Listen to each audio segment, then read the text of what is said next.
A Shawnee prophet, clad in deerskin robes, grips a sacred staff in his left hand, standing resolute before 500 warriors.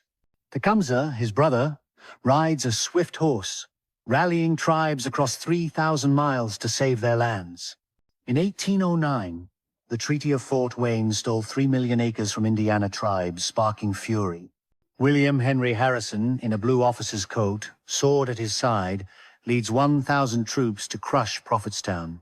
Historian John Sugden writes, Tecumseh's vision was a beacon for native unity, yet bullets and flames loom. Did the loss of 50 native lives at Tippecanoe doom their dream of sovereignty, and how did it reshape America's frontier? Watch to find out. The American frontier in the early 19th century burns with conflict, as native tribes face a relentless wave of U.S. expansion. After the Revolution, America claims lands west of the Appalachians. By 1809, 15,000 settlers flood the Indiana Territory, spanning 43,000 square miles. Tribes like the Shawnee, Miami, and Potawatomi, numbering 25,000 across dozens of villages, defend ancestral lands. Historian Colin Calloway notes in The Shawnees and the War for America, this was a desperate struggle for native survival. Communal tribal ways clash with American individualism, fueled by coerced treaties that erode centuries-old claims. The 1809 Treaty of Fort Wayne ignites native fury. Brokered by William Henry Harrison, it forces tribes to cede 3 million acres of fertile land in Indiana and Illinois. The U.S. offers just $7,000 in goods and $1,750 yearly, a sum historian Robert Owens calls grossly inadequate in Mr. Jefferson's hammer. Only 12 native leaders, many without authority, sign, representing a mere 200 of 25,000 affected people. The Shawnee, led by Tecumseh, denounced the treaty as a violation of tribal sovereignty, as 1,000 families face displacement.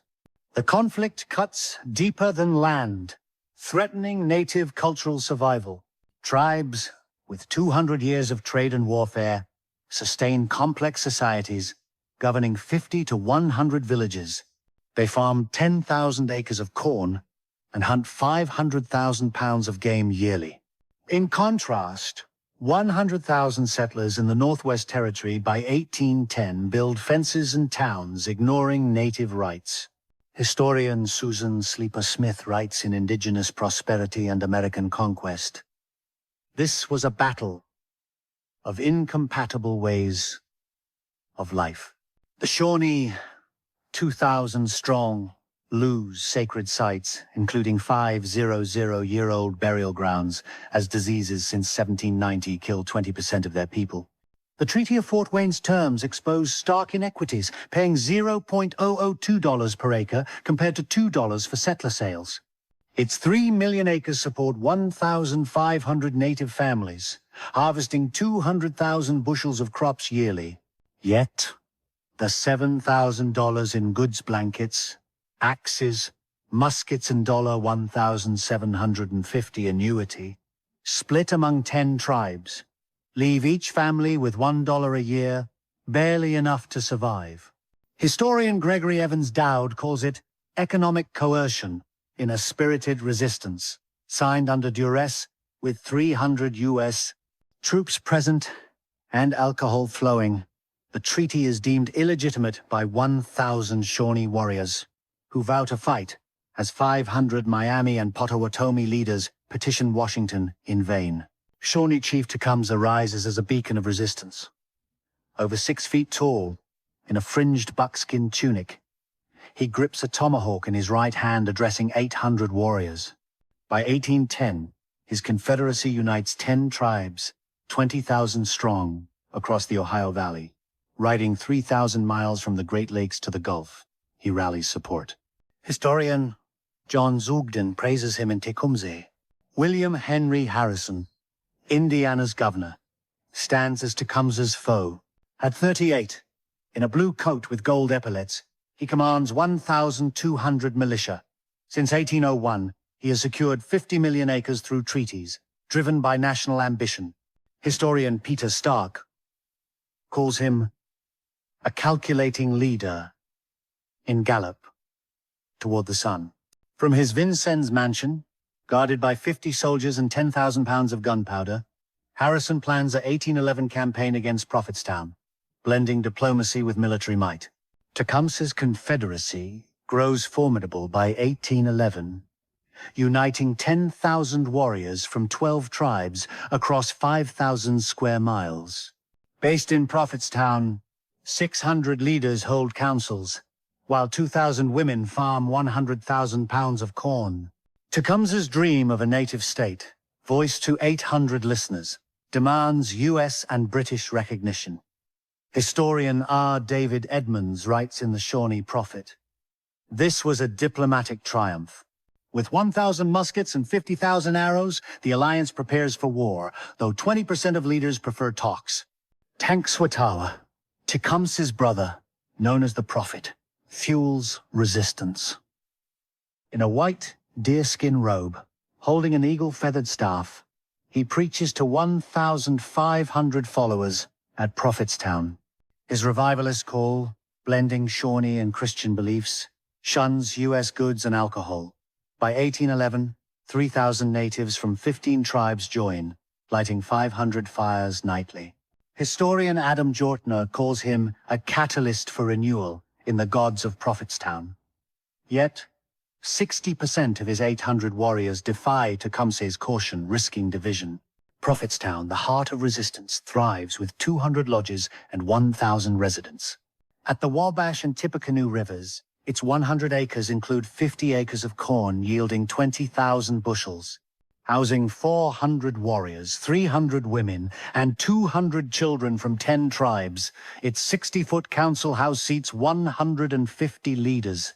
Historian Stephen Warren writes in The Worlds the Shawnees Made, Prophetstown symbolized defiance. Fortified with 500 logs, 10 watchtowers, and 2,000 pounds of gunpowder, it faces Harrison's wrath. In 1811, Tecumseh's absence proves pivotal. In a beaded war shirt, lance in his left hand, he rides 1,500 miles south to rally Cherokee, Choctaw, and Creek tribes, seeking 15,000 warriors. Addressing 2,000 southern natives, he fights 10 million acres lost since 1800. Sugden calls it a diplomatic marathon. Yet, his 3-month absence leaves Prophetstown under Tecumseh's volatile lead, as 30% of 1,000 Shawnee warriors grow restless, eyeing 500,000 acres of tribal land. Harrison seizes Tecumseh's absence to strike. In Vincennes, with a powdered wig and silver sword, he leads 1,200 militia and 300 regulars, armed with 5,000 muskets. Fueled by 50 million acres gained, he eyes glory. Peter Stark notes, Harrison exploited native divisions, citing 200 settler complaints only, 10% verified, involving 50 cattle he plans, a 150-mile march to Prophetstown with 0 rounds, ignoring its 800 warriors. Settler greed fuels the crisis. By 1811, 25,000 Americans, fleeing poverty, claim 100,000 acres in Indiana, armed with 10,000 rifles. They destroy 50% of hunting grounds for 2,000 Shawnee and Miami, building 400 homesteads. Susan Sleeper Smith writes, this was a strangulation of native economies. 20 forts, each with 50 men, cut trade to 200 British posts. Over 1,000 native complaints, about 300 burned fields go ignored, swelling Tecumseh's ranks. Harrison's dual role as treaty maker and commander raises doubts. Since 1801, he has taken 70 million acres, meeting just 100 of 5,000 native leaders. His 1809 talks, backed by 300 troops and 500 gallons of whiskey, secured 3 million acres. Gregory Evans Dowd calls it coerced diplomacy. In 1811, he dismisses 400 native petitions, drafting plans with 50 maps to target Prophetstown's 1,000 residents, favoring 10,000 settlers. Native strategy seeks delay until Tecumseh's return, backed by 600 Prophetstown leaders. With 10,000 warriors, they aim for 2,000 more, storing 1,500 muskets and 100,000 arrows for a 30-day fight. Tecumseh urges restraint to 800 warriors, citing 200 past battles costing 1,000 lives. David Edmonds notes, Tecumseh's caution was rare. Yet 400 young warriors, holding 50% of arms, demand action after 300 settler raids, splitting 20% of leaders. In October 1811, Harrison marches 1,000 troops 150 miles to Prophetstown, with 250 regulars, 400 untrained militia, and 350 dragoons, carrying 15,000 pounds of supplies, 10 cannons with 200 shells, and 50 rounds per musket. The force struggles with only 2,000 blankets for 300 men. Colin Calloway calls it a brittle army. Crossing 50 rivers, 50 scouts spot 200 native warriors shadowing, signaling Prophetstown's alert at a cost of $10,000. On the 6th of November, 1811, Harrison's army camps at Burnett Creek, 2 miles from Prophetstown. In a 10-acre clearing, 1,000 men and 200 horses dig 500 yards of trenches, guarded by 100 sentries with 50 lanterns. Harrison, in a tent with 10 maps, stores 3,000 gallons of water and 1,000 pounds of flour. Stephen Warren calls it a hubristic fortress. 50 native scouts watch from 300 yards, reporting to 600 warriors as tension mounts. The 6th of November, ceasefire offers brief hope. Tecumseh, in a feathered headdress, meets Harrison with 50 warriors under a white flag. The truce, binding 1,000 USA troops and 800 natives, delays conflict for 30 days until Tecumseh's return. Alfred Cave notes, it was a tactical pause. Yet, 200 young natives with 500 muskets rejected, citing 100 settler attacks in 1811, fraying the accord as 300 U.S. sentries stand watch. Tecumseh faces unrest as 400 warriors demand war. In a dirt-stained robe holding a sacred pipe, he preaches to 1,000 residents, predicting 1,000 U.S. deaths. His 150-leader council splits, 60% favoring attack. Adam Jortner warns, his zeal outpaced judgment. With 3,000 followers and 1,000 weapons, 100 women clutch 200 children, fearing for 50,000 bushels of corn, as 600 warriors prepare to face Harrison's army. On the 6th of November, Tecumseh, under 50 torches, incites 600 Shawnee warriors, promising bullets from 1,000 U.S. muskets will turn to dust. Defying Tecumseh, 400 fighters, with 500 rifles and 2,000 arrows, dance to 100 pounds of burning sage. Adam Jortner calls it a spark in native frustration in the gods of Prophetstown. Though 150 elders, warn of 1,500 lives lost in 200 past battles, 60% of the council backs war, risking 5,000 acres as 100 women brace to guard 20. Oh, 0 bushels of corn. Harrison fortifies his 10-acre camp at Burnett Creek, with 1,000 troops building 400 yards of breastworks from 2,000 logs. On the 6th of November, 100 sentries, each with 50 rounds, patrol under 30 lanterns as 50 officers check 5,000 muskets. Stephen Warren calls it overconfident in the worlds the Shawnees made. With 350 dragoons, 200 yards from 500 native scouts, 400 militia, barely trained, expose weaknesses as 600 warriors eye the 10 cannons. 50 native scouts, painted black and red, creep 300 yards from Harrison's camp, counting 100 sentries and 200 horses. Armed with 200 bows and 100 muskets, they report 400 yards of trenches and 10 cannons to 150 leaders. Colin Calloway praises their 200 years of guerrilla expertise in the Shawnees and the War for America, evading 50 U.S. patrols in 10 groups. They embolden 400 militants for a dawn strike, despite 200 elders' pleas. The clash pits fluid native tactics against rigid U.S. lines. The Shawnee's 600 fighters, honed in 50 battles in 1790, use 500 hit-and-run strikes with 400 muskets, ideal for 5,000 acres of forest. Harrison's 1,000 troops, trained in 10 European campaigns, form 400-yard lines with 5,000 rounds. Gregory Evans Dowd notes, "This divide shaped the chaos in a spirited resistance. 10 U.S. cannons, firing 50-pound shot, faced 200 native snipers in 100 trees. At dawn on the 7th of November, 1811, 600 Shawnee warriors encircle Harrison's camp, unleashing 1,000 arrows and 200 musket shots. Led by 100 Shawnee, they kill 10 sentries in the first volley. John Sugden calls it a masterstroke in Tecumseh. A northern diversion masks a southern assault. On the 7th of November, 200 warriors fire 500 arrows, pinning 300 militia, drawing 100 regulars north. Meanwhile, 300 southern attackers with 200 muskets kill 20 soldiers, including 2 officers, in 10 minutes. Adam Jortner notes, "It exploited weak trenches in the gods of Prophetstown.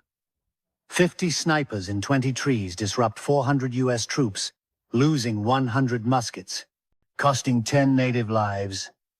600 warriors press 1,000 defenders. The southern flank collapses by 6 a.m. as 300 warriors overrun 200 yards of trenches, killing 15 soldiers and wounding 30. 2 officers fall to 50 sniper shots, leaving 200 militia leaderless. Alfred Cave calls it near fatal in Prophets of the Great Spirit. With 400 musket rounds, 600 fighters exploit 100 yards of forest, losing 20 men. Harrison, 300 yards away, faces a rout as 400 militia flee 50 yards. Chaos grips the camp, with 400 militia panicking under 500 arrows and 200 musket shots. On the 7th of November, 100 soldiers drop 300 weapons, as 50 fires, sparked by 20 native torches, burn 200 pounds of supplies. Susan Sleeper Smith notes, "Native precision overwhelmed in indigenous prosperity and American conquest. 100 warriors circle 200 horses, cutting 50 escape routes, as 250 regulars fire 2,000 rounds, killing 15 foes under 10 cannon blasts. Harrison, astride a gray horse, rallies 400 troops. On the 7th of November, 100 regulars with 5,000 rounds reinforce 200 yards of trenches. Shouting to 50 officers, he steadies 300 militia, firing 1,000 shots. Peter Stark praises his calm under fire in Gallop Toward the Sun.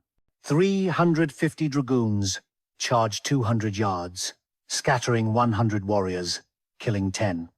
Costing 30 U.S. lives, the counter holds 1,000 troops against 400 natives. 350 dragoons charge 200 yards through underbrush, killing 15 warriors and wounding 20, backed by 100 regulars firing 2,000 shots.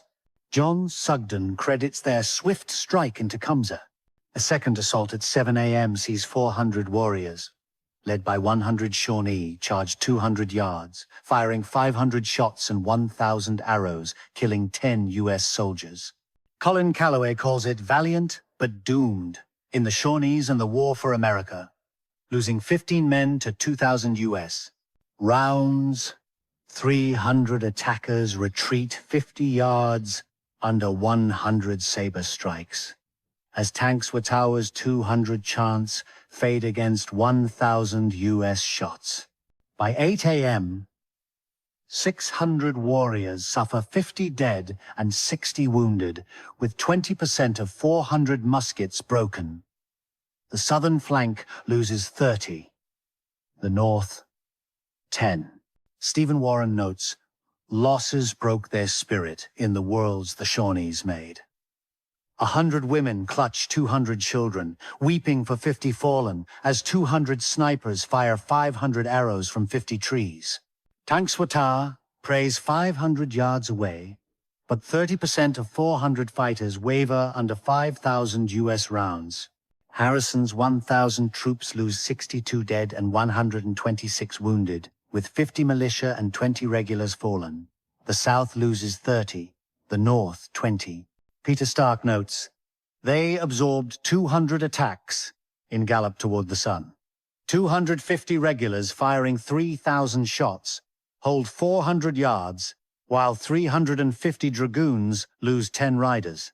Despite 50 desertions, 400 militia regroup, as 10 cannons deter 600 warriors. By 9 a.m., 400 of 600 warriors, including 100 Shawnee, retreat 200 yards, carrying 60 wounded. 200 snipers fall back to 20 trees, firing 200 arrows. Alfred Cave writes, retreat marked lost faith in Tecumseh Tower, in prophets of the Great Spirit.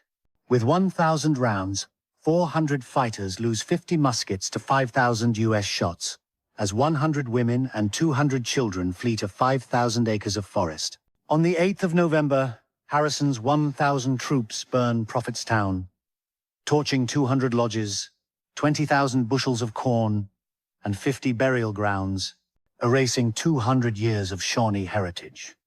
Susan Sleeper Smith condemns the cultural warfare in indigenous prosperity and American conquest. 250 regulars and 350 dragoons raise 100 homes, as 400 militia loot 50 sacred items. 10 cannons fire 50 shells, leaving 5,000 acres barren, forcing 1,000 residents to flee. Tecumseh Tower's leadership collapses as 400 warriors abandon him, blaming his false promise of 1,000 US deaths. By the 8th of November, 200 wounded remain, as 50% of 1,000 residents scatter to 5,000 acres or missum. David Edmonds writes, lost faith cost 200 years of unity in the Shawnee prophet.